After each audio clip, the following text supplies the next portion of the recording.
work went into establishing what's going on here? Oh, look, significant work. We've been working on this for over 3 years.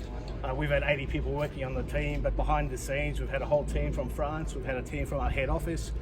We've had our local team engaged. We've also had local people with the university engaged. So significant work, 3 years worth of work. Yeah, can you run us through a bit of the technology behind it all, I suppose? What's actually happening? Yeah, sure. So we're basically producing power from the solar panels. That power is going into cooling the water that you see behind us in the tank.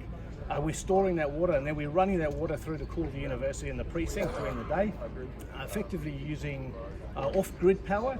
You're using power at peak times where we're making the power from the panels. It cools the water when everyone else is a high demand. We're using that demand to cool the uni and the precinct. Yeah, right. And the university is obviously saying they want to go 100% off Yes. the grid. So how are you working on that other 60%? So we have solutions with the emerging hydrogen technology is one of the things.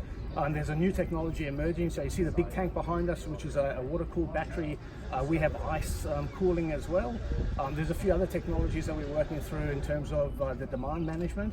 So in this technology, we overlay HubGrade, which is a proprietary piece of software, and we really manage that demand management in terms of when the university needs it and when we can put power back into the grid. Whereabouts we find all the solar panels? There's 6,000 solar panels. They were all imported. Yeah, so where we find them, sorry, in the university? Oh, in the university. So all on all the car parks. So the car parks you see in front of us. So these structures we built, so they didn't exist prior to that.